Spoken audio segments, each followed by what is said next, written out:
इतिहास केवल तारीखों का दस्तावेज नहीं होता, इतिहास गवाह होता है उस समय का जब इंसान की उम्मीदें दम तोड़ रही थीं। कल्पना कीजिए 17वीं शताब्दी के भारत की। उत्तर में मुगलों का क्रूर शासन था और दक्षिण में बीजापुर की आदिल शाही और अहमदनगर की निजाम शाही अपनी तलवारों की प्यास बुझा रही थी। ये वह दौर था जब मंदिरों के कलश तोड़े जा रहे थे, किसानों की फसलें जलाई जा रही थीं और हमारी माताओं बहनों की इज्जत सुरक्षित नहीं थी। सह्याद्री की घाटियां खामोश थीं। ऐसा लगता था कि इस पुण्य भूमि पर अब कभी धर्म का सूरज नहीं उगेगा।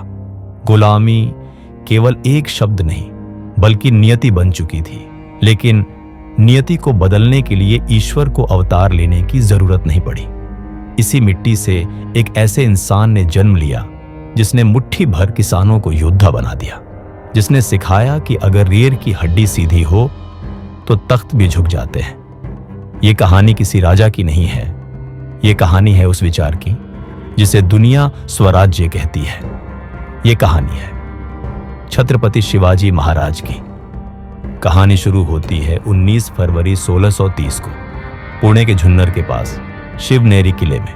पिता शाहजी राजे भोसले, जो उस समय निजाम शाही को बचाने की कोशिश कर रहे थे, और माता जीजाबाई। शिवाजी का जन्म बारूद के ढेर पर हुआ था। उनके चारों तरफ युद्ध था, लेकिन शिवाजी को शिवाजी बनाने वाली शक्ति थी। उनकी मां जीजाबाई उन्हें लोरी नहीं सुनाती थी, वो उन्हें राम और कृष्ण की कहानियां सुनाती थी, लेकिन एक अलग अंदाज में। वो कहती थी, शिवा देखो उस किले पर विदेशी झंडा फहरा रहा है, तुम्हें उसे उतारना है।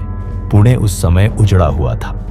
आदिल शाही फौजों ने वहां गधों से हल चलवाया था, लेकिन जब बालक शिवाजी पुणे आए तो उन्होंने अपनी सोने की हल से वहां की जमीन जोती।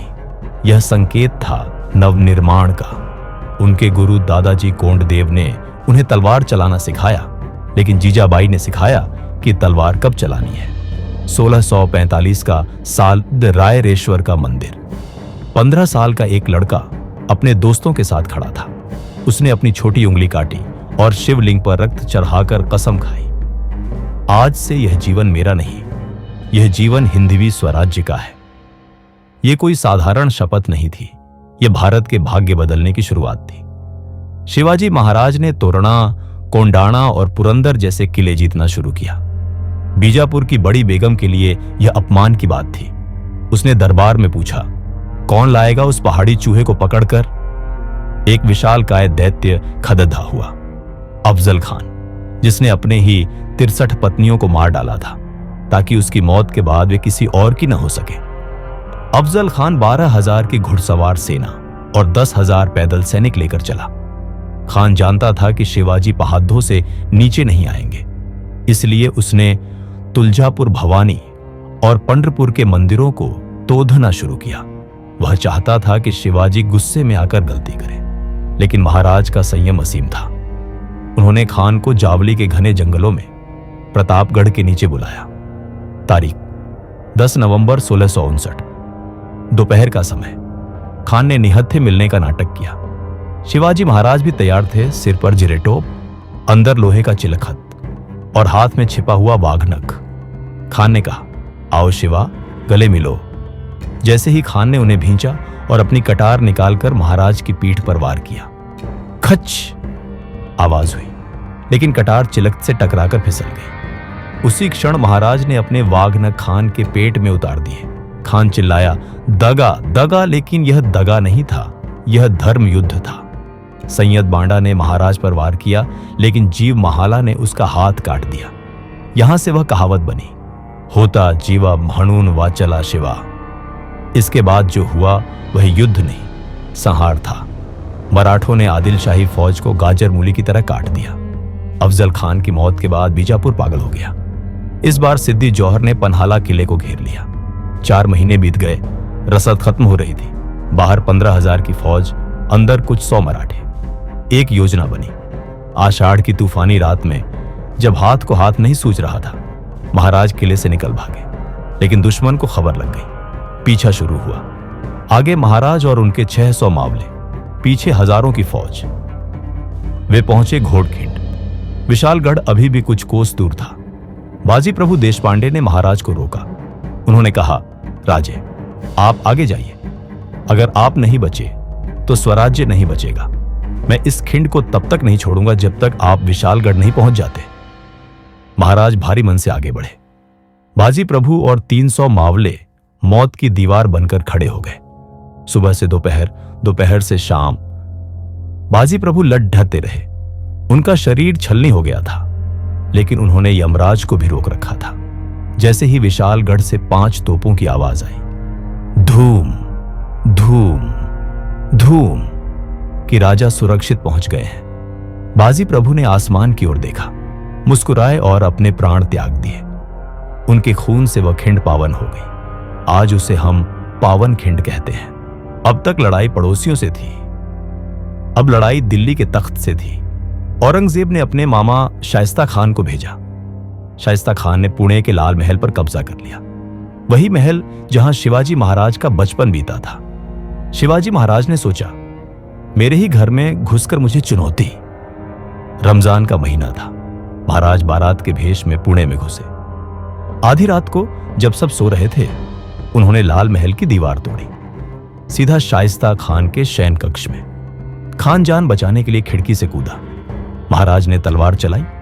खान की गर्दन तो बच गई, लेकिन उसकी 3 उंगलियां कटकर गिर गईं। मुगल सल्तनत की नाक कट चुकी थी। इस अपमान का बदला लेने के लिए और अपनी सेना का खर्चा चलाने के लिए महाराज ने 1664 में मुगलों की आर्थिक राजधानी सूरत पर चढ़ाई की। सूरत को लूटा गया, लेकिन ध्यान रहे, उन्होंने किसी गरीब को नहीं छुआ, किसी मस्जिद को नहीं तोड़ा। उन्होंने केवल उन व्यापारियों को लूटा जो जनता का खून चूस रहे थे। औरंगजेब समझ गया कि शिवाजी को युद्ध में हराना मुश्किल है। उसने कूटनीति का सहारा लिया। मिर्जा राजा जय सिंह को भेजा गया। प्रजा की रक्षा के लिए महाराज ने पुरंदर की संधि की और अपने 23 किले मुगलों को दे दिए। ये एक पीछे हटते हुए शेर का कदम था। उन्हें आगरा बुलाया गया। आगरा के दरबार में औरंगजेब ने उन्हें 5000 मनसबदारों के पीछे खद्दा करके उनका अपमान किया। महाराज ने विद्रोह किया तो उन्हें नजरबंद कर दिया गया। मौत तय थी, लेकिन महाराज ने बीमारी का नाटक किया। साधुओं को बांटने के लिए मिठाइयों की बड़ी बड़ी टोकरियां मंगवाई गईं। 17 अगस्त 1666। एक टोकरी में महाराज और दूसरी में संभाजी राजे बैठ गए। पहरेदारों ने सोचा मिठाई जा रही है। औरंगजेब की लाखों की फौज देखती रह गई और हिंद का शेर पिंजरे से निकल गया। मथुरा होते हुए साधु के भेष में कई महीनों बाद जब वे रायगढ़ पहुंचे तो जीजा माता को विश्वास नहीं हुआ कि उनका बेटा मौत के मुंह से वापस आ गया है। वापस आते ही महाराज ने एक एक करके किले वापस लेना शुरू किया, लेकिन कोंडाणा अभी भी मुगलों के पास था। जीजा माता ने कहा, जब तक कोंडाणा नहीं जीतते मैं अन्न जल ग्रहण नहीं करूंगी।